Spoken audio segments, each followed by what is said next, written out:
welcome to, sorry for technical difficulties. Welcome to episode 5 of Kingdom of Kodiak. I am Kodiak, your friendly bear. Today with me, I have Cronn, the Headsmasher. Hey, guys. Hey, Cronn. Thank you for coming, man. Like I said previously, you were the first person that came up when we were discussing the idea of doing a Paragon month, essentially. So thanks for being here. Thanks for having me. I apologize for the technical difficulties, folks. For some reason, the stream decided to go away, so I'm just going to start all over again. So, Cronn, you're here to talk to us about Paragon Scout. But before we get too deep into that, we have to start with the bare necessities. Sorry, right. Sin. All right. So the first question is, where does Cronn, the Headsmasher, come from? That actually comes from my second week of Amp-Guard. The person who ended up being my mentor in the future, Sir Uther of the Golden Plains. We were playing a battle game, and at the time, it was like my second week. We were playing, and I thought bigger was better for weapons. And so I was fighting with this huge 4-foot greatsword. And when I tried to sneak up on him in a ditch round, I popped him in the head when he spun around mid-swing. And he went dizzy for like a couple minutes. And then after that, he was like, Cronn the Headsmasher. And I also had a bad habit of getting headshots in the beginning. And so that's why the name kind of stuck with me. So was Cronn was what you were coming to the field with, and the Headsmasher got tacked on? Yes, actually, Cronn's my real name. Well, there you go. Yeah. Fantastic. Yeah, I already had a cool name. They just threw a tagline on. Awesome. So how long have you been playing Amp-Guard? Let's see, I've been playing for over a decade. I started when I was about 14, I think, in the 8th grade. And so about 14, 13 years up to this point, because I'll be 28 in this upcoming May 4th. Right, yeah. Well, happy birthday coming up. Look at you. Thank you. Yeah. All right. So we are here to talk about your Paragon Scout, but the question in the bare necessities is which award are you most proud of and why? There's a couple. Sorry. That's right. The first one I would say I'm really proud of would be my second Order of the Warrior, and in general just my all Order of the Warriors, because I'm like I said, a fighter at heart. Or at least that's what I said when before. Yeah. The second Order of the Warrior is one of my favorite ones because I got that one based on kingdom recognition at a tournament at Clan. I entered the 6 and under, and I qualified in a few of the events, and so I got my award that way, and I was pretty happy with myself. The other one would be my Lord title. That one has a slight story behind it because at the time, players like me, Elizabeth Maley, and her husband Jacob, we had worked our butts off to try to basically bring Cloud's Edge back from the dead that whole year. And I was doing a lot of stuff. I was hosting the ANS nights. I was doing the fighter practice, running games, cleaning the field, doing community outreach so we could have places for ANS and things like that. And so when I was told I was getting the lordship, I was really ecstatic. And initially, I was planning on going to get it, but unfortunately, I couldn't go there. And the reason being was one of my best friends was having a book release because she's an author. And the place where the coffee shop where the party was planned, because it was planned the week prior to Maze, due to unfortunate circumstances, one of the former baristas of that coffee shop committed suicide, and her family wanted to do the memorial service the initial week planned for the book release. Right. And you can't really say no to them. And so we just had to push it back a week to when Maze was. And it's a decision that I stand by because, awards come and go, but, being there for your friends' big moments, you can never get those back. Right. Real life should always come first, but yeah, and you still have the honor either way, which is fantastic. It's a lot of effort to be putting in. So, all right. So we're here to talk about Scout, but to be Scout, we got to be playing battle games. What is your favorite kind of battle game? Maybe a specific game in itself or one time you played it or something like that? I typically enjoy a lot of games that are fast paced, that have clear objectives. Like the classic capture the flag, griff ball, ring the bell. I'm also very excited to play quest games because you can do a bit more role play with it and have a bit more fun with it. One game that I really like doing, but it's very rare when we can do it due to attendance, is castle games. Sure. I love playing castle games, especially because I'm the guy who usually puts the castles up. And I've been told by many of our players that I make great castles. And so I just love playing those castle games. And I know a lot of our players love playing them too. But just mainly games with clear objective goals on how to play and what to do. And quest games because you can have fun with them. Right. All right. Simple yes or no here because we're going to be talking a lot about Scout anyways. But is it your favorite class? It's in 7th edition, it was my favorite class. In 8th edition, not as much. It's definitely still in the top, but no.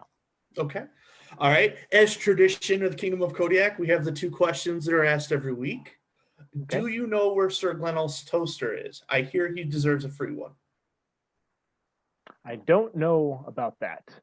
Okay. I would say he should reach out to someone in the kingdom. They might know a little more than I do. It's coming back down to the kingdom. As a representative of the Kingdom Monarchy, it's Balder. It's the person you got to reach out to. But we'll continue doing this research for the populace. The other repeating question is, what is your stance on bears? I mean, the fact that the kingdom is run by a secret cabal of bears. I'm all for Earth Sign overlords. I love them. Friend of bears, Kingdom of Kodiak. Friend of bears. All right. So we brought you on to talk about the Paragon. So right. Morgan asked, is there any tips that you would be willing to give out to someone aspiring to be a Paragon, especially since Scout is notoriously tough? Right. That was a great question. My answer for that would be 2 parts. The first one being a bit more complicated. I think the part of the success of being a good scout is knowing your field meta. Unlike other fighting classes where you can just kind of play them, like when you evaluate classes, it's easy to evaluate them in isolation of how they play. So it's not really need to worry about as much of your team, but rather what you just need to beat up. Mm-hmm. Scout is very much a class that you need to depend on your team.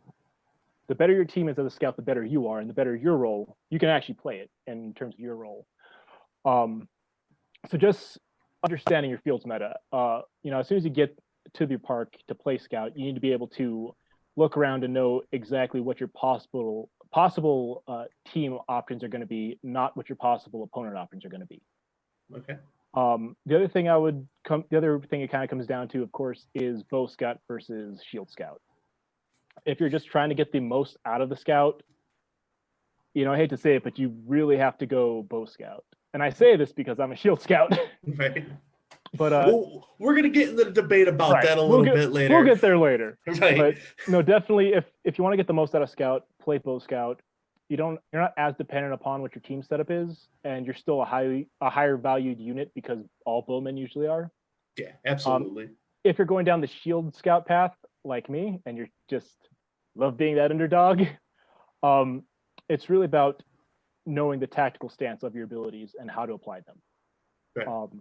Okay. You need to really play the scout class more like a fighting mage who took support skills than an actual fighting class. There you go. Yeah, once you can understand that aspect of scout, it gets a lot easier to play and understand. Also, be good to your spellcasting buddies because they're the ones that are going to pump you up. Again, we're going to be talking about that later. You do got a comment from Deverick in the chat suggesting Flow Scout. Yeah, Flow Scout goes really well with Bow Scout. Again, goes back to the whole thing I was talking about, how you're not as dependent and it's the best version of the scout to play. Because even if you do end up with the enchanter on your team, all you gotta do is just drop the bow and you get your Florentine set and you're still good to go. Right. And you have a better Florentine set than you would say an archer who's stuck with just shorts. You can actually have a short and a long or double long. Right. Cool. So you're from Cloud's Edge. Cloud's Edge has been a shire for a very long time. Oh yeah. How does that impact you as being a paragon at such a small park? Well, in terms of achieving the Paragon, it definitely made it difficult, but not entirely in the assumed ways. Of course, I didn't really have any resources when I first started chasing Paragon Scout, because I was in the Shire. No one could really help me, and I was the only player at the time for actually years who was actively chasing a Paragon status. The other problem with that though wasn't necessarily about the resources I had, but rather my mindset. Especially in those early years when I was playing, because I do put a lot of myself into this game and my park.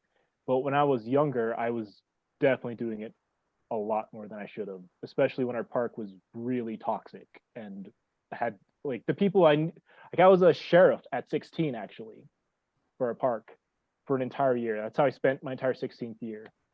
And the players that I needed to help me run the park or guide me in running the park were the very players who were tearing us apart. Yeah. And so, if I just, and it was just something I needed to learn just to sometimes put myself before my park, but I'm still married to that mentality of park before goals. Sure. In terms of actually being a paragon in the small park, I think it's had a lot of benefits. Because of course representation always helps out any situation. After I got my Paragon, I knew it inspired a lot of our other players to achieve Paragon for themselves, or put them on the road to it. I know one of our players, Xstain, he is chasing Paragon Assassin, and I think he's doing a great job as Assassin. Whatever he lacks in his fighting skills, he more than makes up for in his assassin skills. Right. And I think that's something that really needs to be considered when evaluating people for Paragon statuses. I see. So I do want to deviate from the list here because I'm hearing some verbiage that I really want to point out. Yeah. You specifically are saying that you were chasing this Paragon versus playing the class and realizing that by just becoming very good at it, you would achieve this Paragon. You were actually physically chasing this. Yes, I was. Okay. So why? So this kind of goes back to when I was one of my first trips to the kingdom. I was like, I think 16 or 17 or something like that. I was working on my dossier of 6th level classes because I have a lot of 6th level classes. Yes, you do. And I was working on my 3rd, 6th level. I just completed Scout. I was most of the way through Wizard. I went to a battle game, and during this bridge game, one of the people on my team who had played in Cloud's Edge for a few months pointed out Sir Sane to me and said, "See that guy? He's a Paragon Barbarian." And I was like, "Paragon Barbarian? What's that?"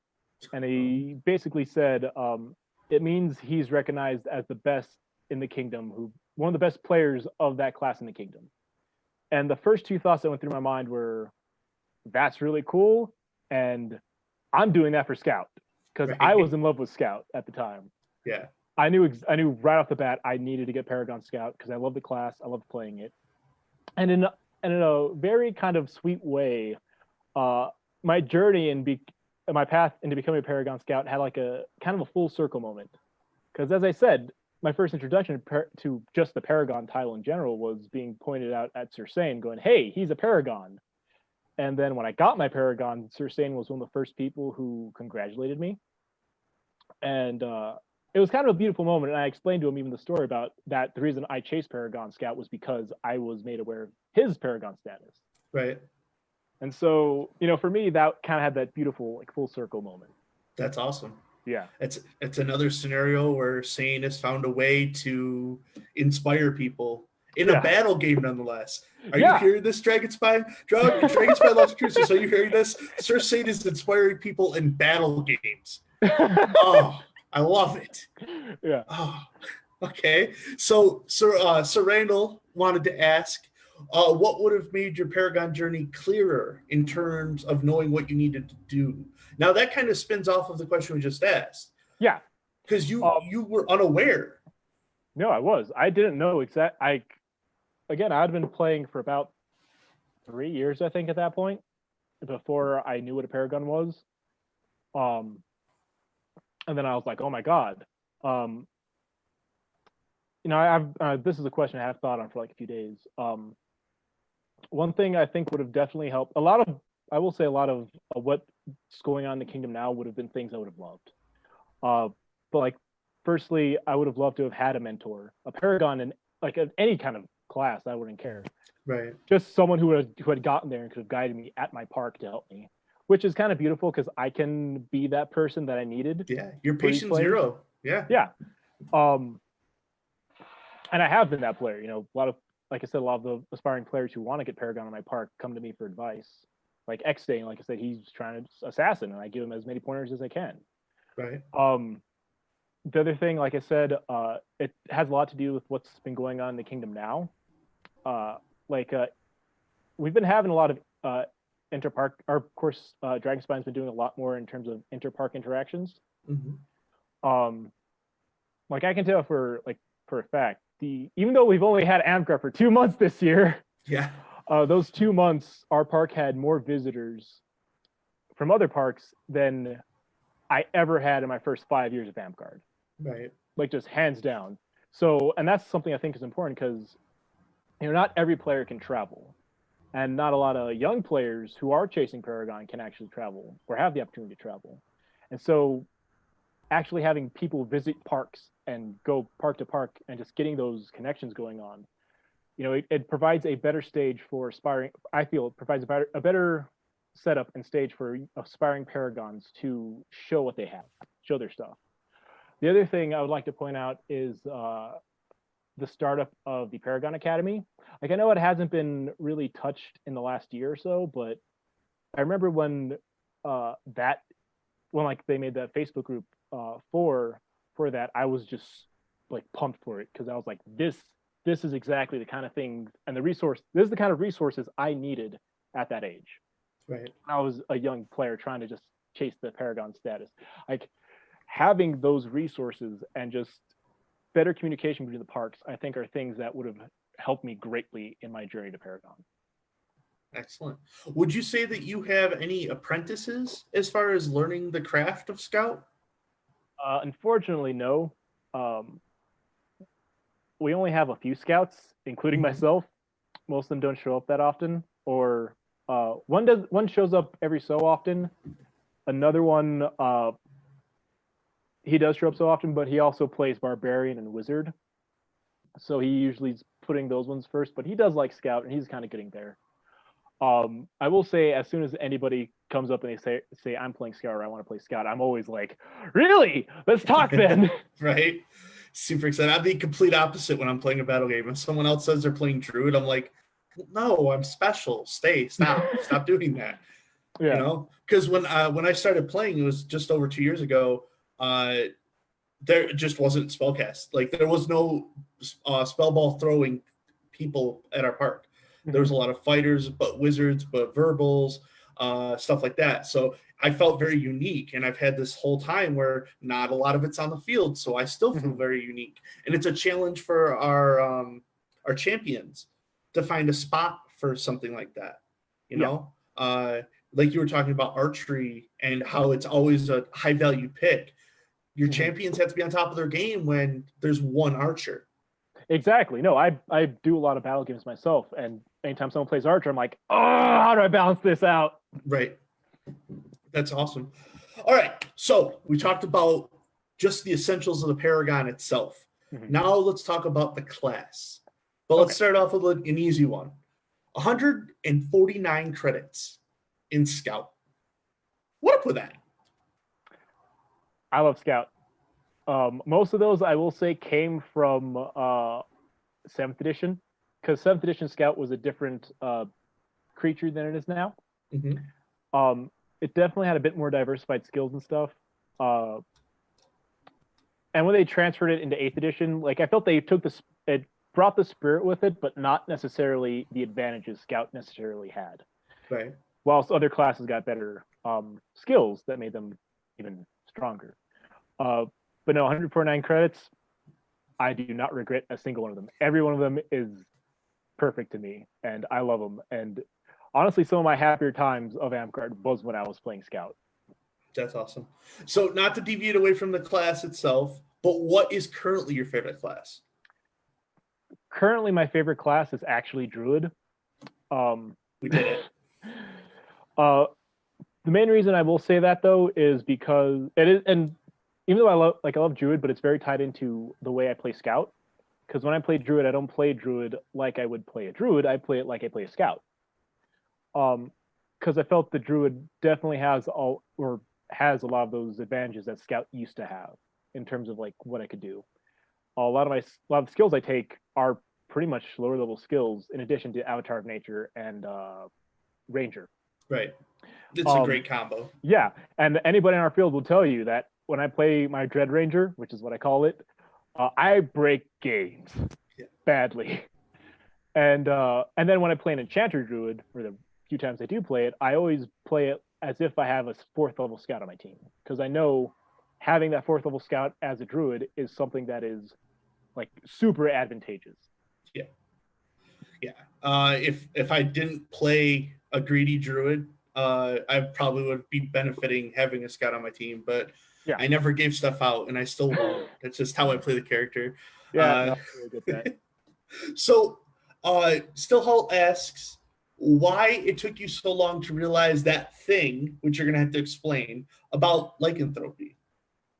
So, this one's kind of embarrassing because it did get pointed out to me a couple years prior, but I didn't necessarily fully realize it until literally last month when I was driving home. And it's the fact that the incant for Hungry Like the Wolf. Oh, sorry. The incant for lycanthropy is a verse from Hungry Like the Wolf.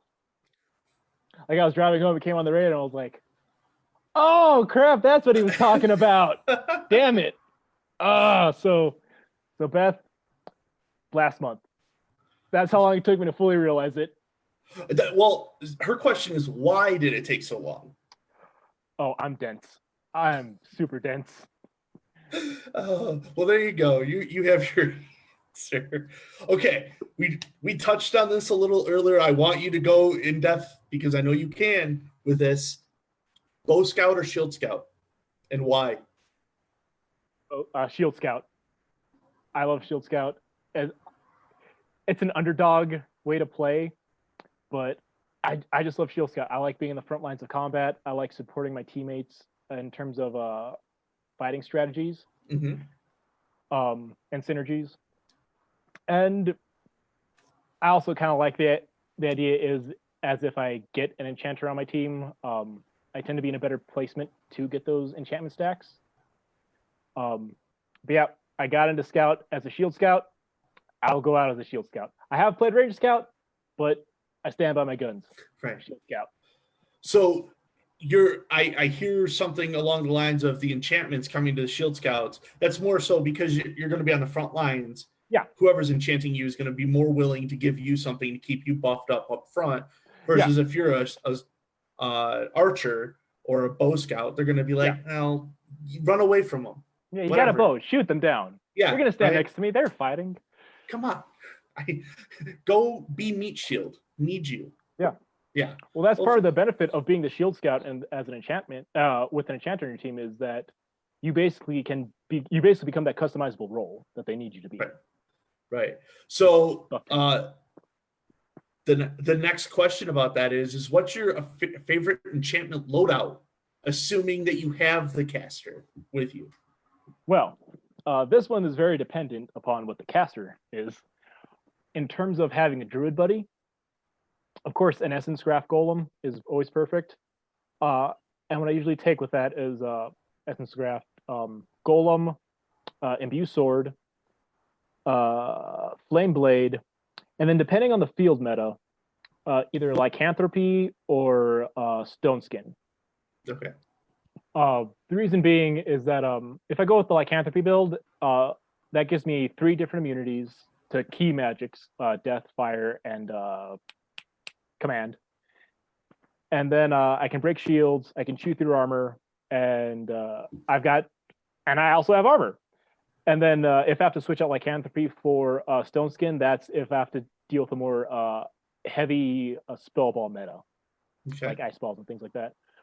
If I've got the healer on my team, enlightened soul and adaptive protection subdual. Okay. Just I can see it. I can see it. Yeah.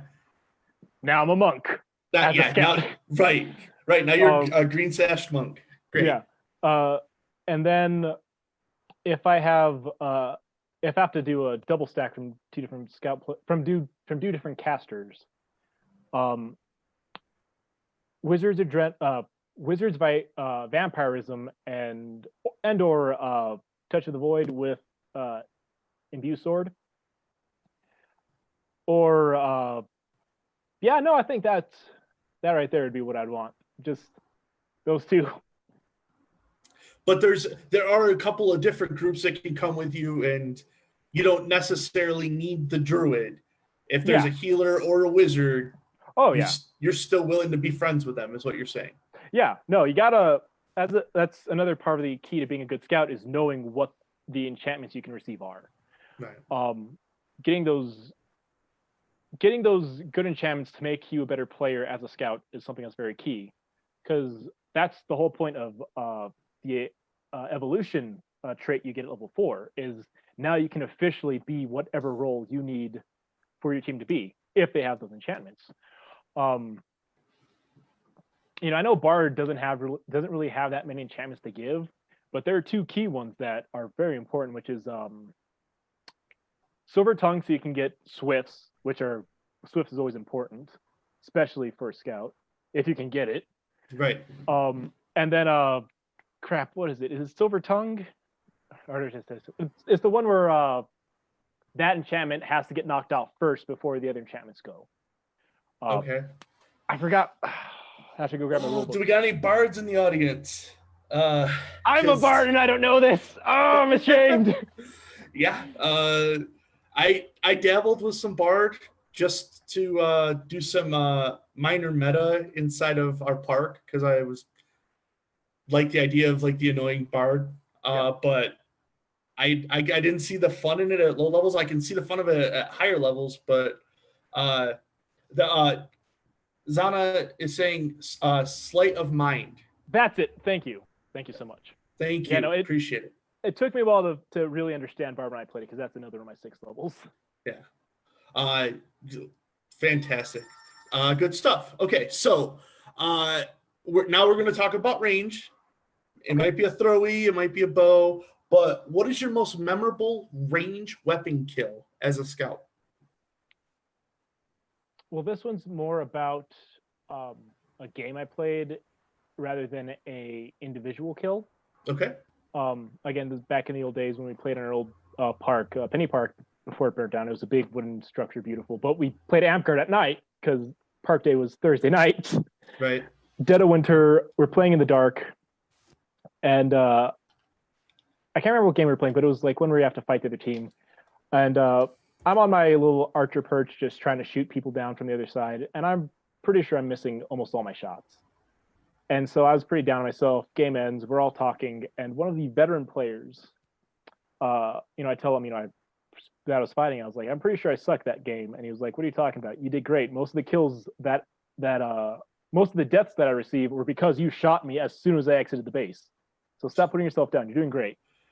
And like that one gave me a lot of self-confidence because this was a player that at the time I respected, and one who was one of our better fighters. And the fact that he was telling me I was doing a great job, I was like, oh, I guess I am doing a great job.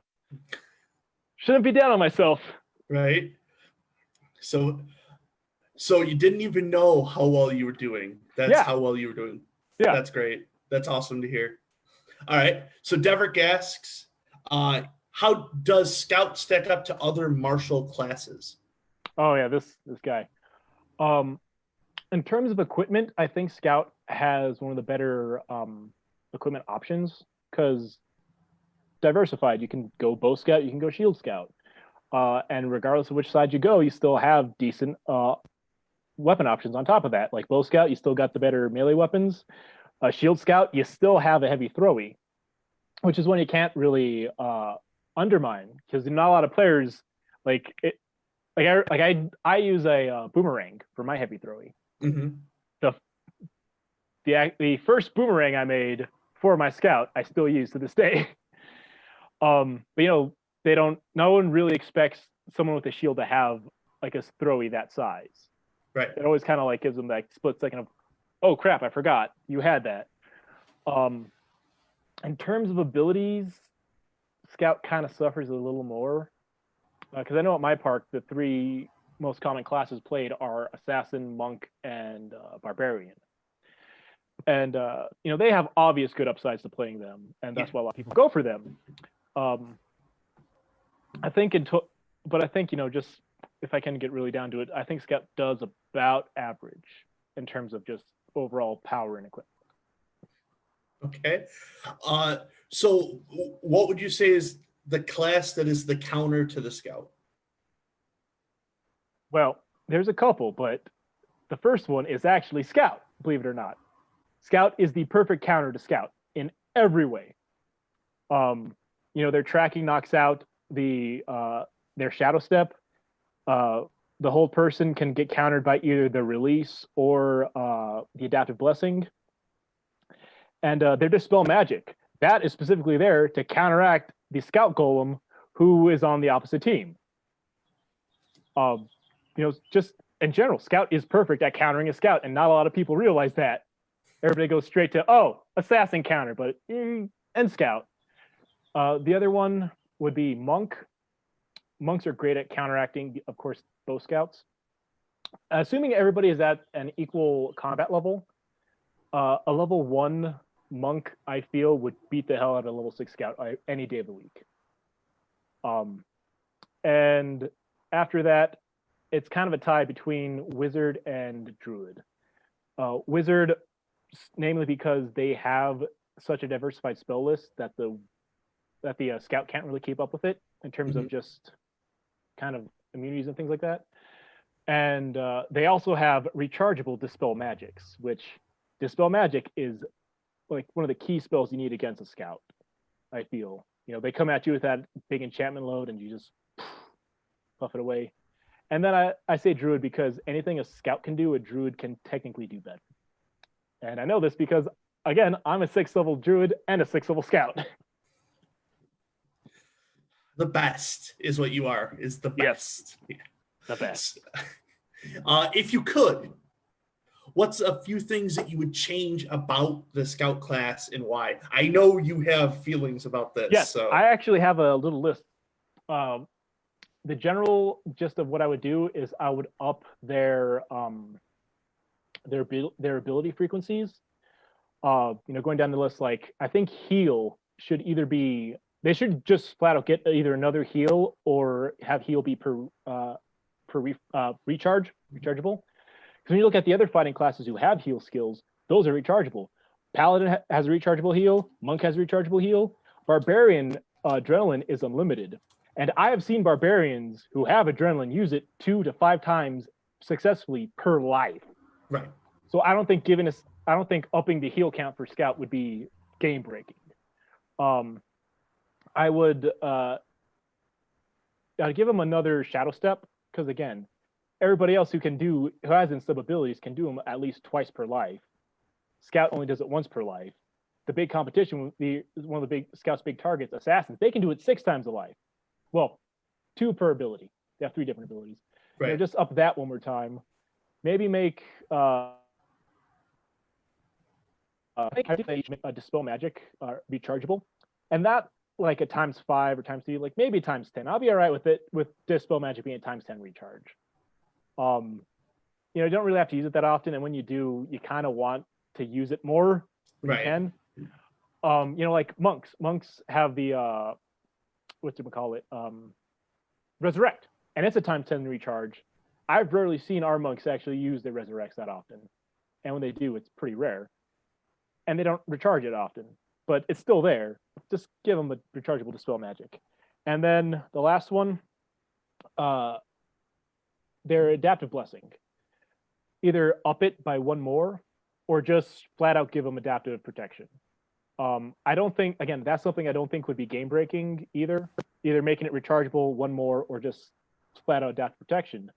Because, with adaptive protection, I feel just let a 6th level scout choose its immunity per life. Mm-hmm. It's not game breaking. It's a 6th level ability, so only the dedicated scouts are going to get there. And when you actually look at other fighting classes, namely, again, top 3, Monk and Barbarian, they have flat out immunities to a lot of things. Monk. Enlightened Soul for Monk is just unfair a lot of the times.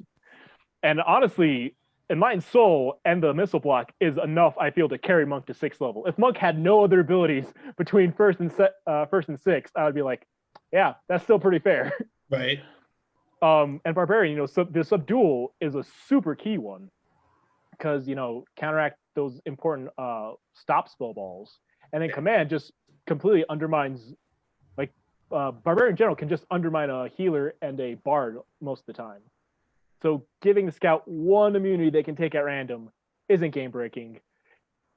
It maybe messes with one specific caster at a time, but just give it to them, man. Let them have a choosable immunity. They have the extra enchantment slot. It's not going to break the game. No, I agree with you. I think we talked about this off camera, but I think giving scouts an immunity or 2 resistance or whatever would be fantastic for the class overall. Because I feel like scout would be the perfect idea for a half caster in Amtgard. Yeah, and it's already halfway there. Yeah, right. So just keep building on it. Just lean into what you already have, Yeah. So what magic classes do you think the scout excels at beating, and which do you think they struggle against? I think we talked about this a little bit. We talked about half. Yeah. Definitely, like I said, Wizard and Druid for the reasons that I had stated. Spell magic from Wizard, and then their diverse spell list, and then Druid just being strictly better at scout, technically. But the one I feel they have the better chances of fighting are actually healers. Of course, they have adaptive blessing, astral interventions. I know that's like a pretty important spell in terms of being an aggro caster for a healer. One of our 6th level healers actually uses it as a combo with his banishment. He hits them and then waits until their time is almost up and then goes, go back to base now. And so being a scout, if your teammate gets hit by that astral combo, you need to be able to pull them out with that tracking. On top of that tracking is super effective against necromancers or necromancer-like healers. Because if you can end the in some state for their undead minions, they just die and lose that enchantment, and then it has to get recasted. Right. So being able to knock out those necromancers is super, super important for healer. And something that not a lot of people really understand or realize. Right. Being able to knock out those necromancers, get the scout out there. Yeah, the dispel magic. Dispel magic, tracking, I killed your undead minion. Tracking. Get out of here. I get yelled at all the time about not taking dispel magic. How comfortable are you with using it? Well, I have to be really picky about how I use it as a scout because, like I said, it's only once per refresh. I don't have to use it as often because we don't often have a lot of enchantments being thrown around, and when we do, they're always the per life enchantments that are easy to knock off, like blessing against wounds or poison weapon. I always have to be a little picky with it. If I see someone with a big enchantment on them, then I'll use it, but it's pretty rare when I have to. Okay. All right. Again, another reason why I say give it a recharge. So we've blown through Paragon and we've blown through Scout. All that remains is the goofy questions. Let's do it. Here we are. So, why does no one else call you Bambi? The reason, Dag, no one else calls me Bambi is because that's your special name for me. You're going to have to give us some insight to this. All right. So this player, Dag, when I first started playing, he was one of the players who took me under his wing as a fighting mentor. and he was really into Scrubs, and then later I got into Scrubs. And when we first actually started interacting with each other, he had a habit of calling me girls' names, like Dr. Cox does in Scrubs to Sure. JD. And like at one point, he actually had a journal, a small little journal a small little journal with girls' names in it. So every time he saw me, he would just whip it out and be like, I'd be like, hey, Jai, and he'd be like, Sarah, how are you doing today? But Bambi was the one he just kind of stuck with. And yeah, that's how it happened. Okay. All right. Fantastic. It's wholesome. It's good. Yeah. All right. What is the airspeed velocity of an unladen swallow? Oh, that's difficult because I keep getting the unladen swallow equation mixed up with the unladen swallow. Those damn coconuts. I'll have to get back to you on that one. Okay. All right. Morgan asks, how long are the dreams of a butterfly? About as long as the memory of a goldfish. 10 seconds. There you go. You have your answer, Morgan. And then what does the number 42 mean to you personally? Well, that's the answer, isn't it? The answer to life, the universe, and everything. All the references that were made today were establishing and taken in, guys. We did it today. Cronn, thank you so much for doing Kingdom of Kodiak today. Is there anything you want to get out to the populace as a whole? Well, when considering playing Scout, remember that it's about the team, not what you're fighting against, and always understand tracking. Tracking is very key. Fantastic. Also, thanks for having me. I love talking Scout. Not a problem. All right, just a couple announcements for the populace as a whole. Week 4 of our Paragon month, we'll be having Sir Alucard talk to us about Paragon Archer. So tune in for that in a couple weeks. I do have the next 2 weeks available if anyone's interested in talking Paragon with me. We may have our first Inter-Kingdom Paragon come to Kingdom of Kodiak and talk to us about what they're doing outside of Dragonspine, which could be very interesting for everyone. Additionally, as someone who is being voted for, I encourage everyone to pay attention this weekend because elections are going to be taking place. Please go ahead and go out and vote. I know we're not doing a lot in public right now, but we need to maintain our voice and continue pushing forward with this awesome transition to the Floating Crown. That being said, Cronn, thank you again so much for coming. Let's check the responses. No questions. That'll be the end of Kingdom Kodiak for this week. Next week, we don't know who's going to be on yet. Check Monday, and you will have a post about who's going to join us for Kingdom of Kodiak. Until then, thank you and goodbye. Bye.